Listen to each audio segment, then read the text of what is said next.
It's something that I've been becoming increasingly aware of is the opiate problem in Talbot County. My family is in the drugstore. Hill's Pharmacy has been there for 90-some years, and they're seeing more and more opiate issues, people changing prescriptions, and it's really accelerated over the years. And then, sadly, kids dying from an overdose of heroin, which never happened 10, 15 years ago. But, I mean, it's emerging as a major issue in Talbot County. Kids from a cross-section of society. This one young man that died was an incredible human being. He gave a lot of time to hospice. He was into giving back, and no one really knew he had a problem except his best friend. But he overdosed and died. It's been about 2 years ago. That really got my attention.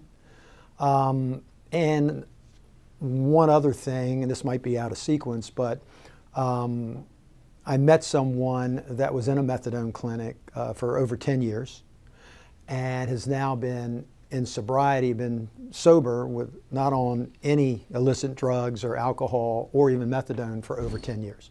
So that spiked my interest in thinking, well, this stuff can really work, because I used to be very prejudiced, thinking that methadone was like substituting one drug for another. I no longer believe that whatsoever. Addiction is surely a national epidemic that is occurring in all facets of life, and no one is immune from the problem.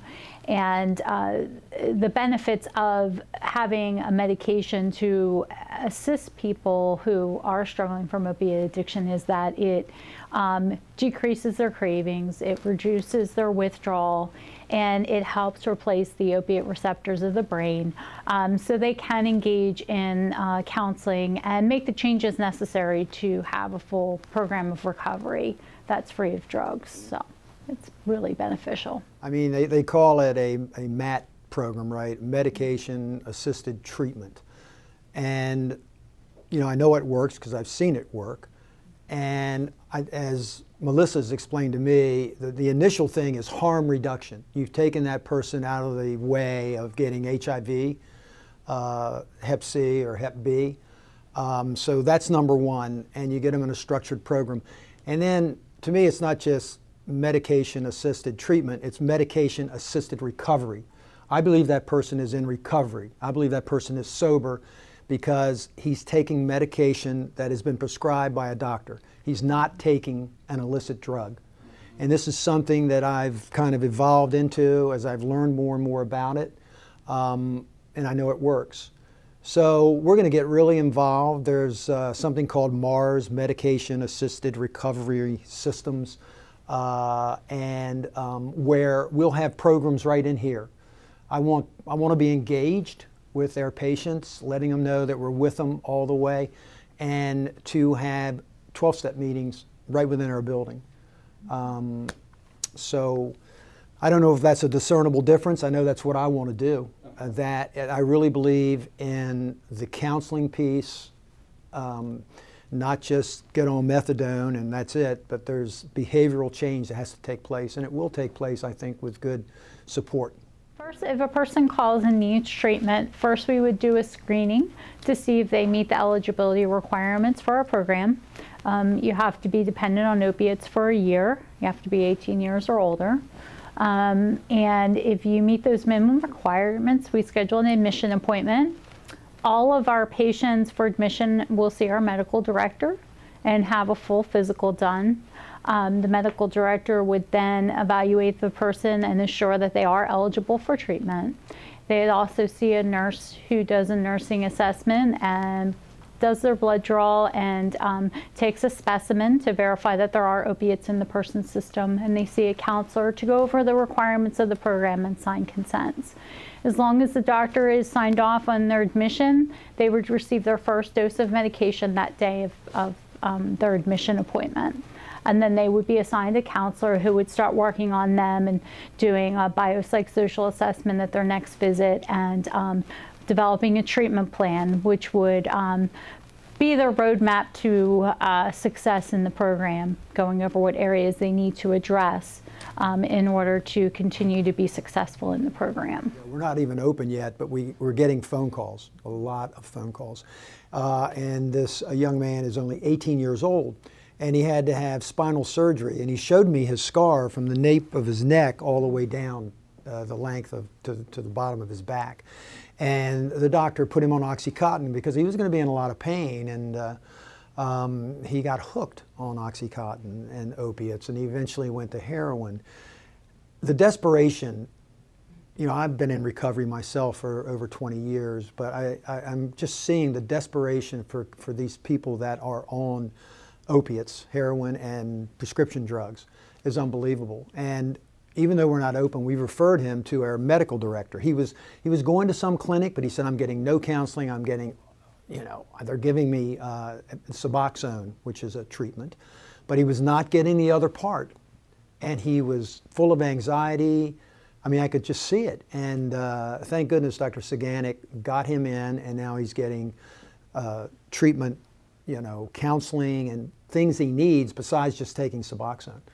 And he's a young man, he was full of anxiety, but it's just something to see when you start to see that change take place. Look, we want these patients to be treated with dignity. We're all the same, we're all in this together. Let's give them a great starting point here. And so I feel like we went the extra mile in terms of getting a nice facility. But you know, it's not, this is just a starting point. It's all about your team. It's about the people that you're working with that are all on the same page, and we're all looking in the same direction. I think that's what Melissa and Chad have done a good job in bringing that together. We made sure that we recruited a team that had the same philosophy and goals that we did in treatment, and that's real important. And we feel we have a cohesive team that are all going to be looking out for the same things, which is respecting the patient, being there for them, helping them along their process as much as we can. You let them know it's very discreet, it's very private, and it's a lot of one-on-one counseling. I'm new to this, but we had someone call us up, and I watched Melissa in action. This person was desperate, looking for help. We were on that phone a half hour talking to this young man, and listening is a big part. We're not going to rush people through if they've got an issue they want to talk about. We need to listen. We need to listen when it comes to whether it's counseling or group counseling or whatever, or even that first appointment. But I was amazed because before the conversation was over, he thanked Melissa. He said, gosh, you listened to me. I feel like you understand what I'm going through, and you've given me hope. He actually said, you're giving me hope. And it was an incredible experience for me. And that's one thing Melissa has brought to the table when we met with our team, is that we need to listen. One of our philosophies is that we believe that people can change and that people can get clean from opiates, and we want them to know when they come into our treatment program that we are standing behind them 100% until they can stand on their own 2 feet. So we know that they're going to need a lot of support, and we're going to provide them with the support that they need.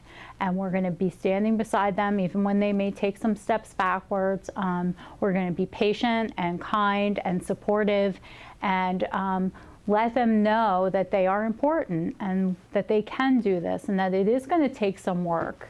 Developing a new lifestyle, which is what you're doing when you're becoming clean, does take some work, but with support it can be done.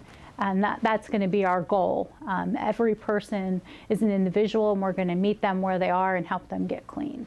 And this disease does not discriminate. There are doctors, lawyers, professional people. It's a cross-section of society. And if you have a profession where you need to get to work, we're going to be opening up at, what, 5:30 in the morning. Because somebody might have an 8 to 5 job, so they can come in really early. But that's been a learning experience for me. There's a cross-section of society. It's no one's immune. The community is awakening. We've got a new sheriff that Chad and I, we're so high on the new sheriff, who's so engaged with what we're trying to do and what all the agencies that have anything to do with addiction. He's totally engaged, he's open, and boy, I mean, I think we need to communicate you know, with the health department and all the agencies, and have a transparency that we're all communicating to help the community in general. And I feel the community is ready to do that. And I'm feeling such a camaraderie right now. Where it used to be, somebody said, well, I'm opening up a methadone clinic. It was like, oh, not in my town, or, you know, and believe it, 20 years ago, I kind of thought that way. I thought, man, you know, that stuff, no. But I've been educated, and I've learned, and I've seen what, you know, what they can do if they're managed appropriately and do it the correct way. It's such an asset. I hope we become an example for other people to do what we're doing, because I know it works. I've seen what Melissa has done in other facilities, and I think the old-fashioned kind of mills where you just go get methadone and there's no behavioral backup, there's no counseling, it doesn't work. And so I think we need to be integrated. I think we need to constantly try to remove the stigma, because it is a disease. And we use the example diabetes, you know, you have to take your insulin. You know, there's not a cure, but there is a recovery that on a daily basis works. And people in long-term recovery know it works, and maybe they can be an example for the community at large that, hey, get behind this, because you can become a productive citizen. I don't look back in shame or remorse. I look back in gratitude. I am so lucky. I look back what happened to me and all that stuff. Here I am right now, and I've been directed to get involved with something that has to do with recovery, and I'm so excited and grateful to be doing that.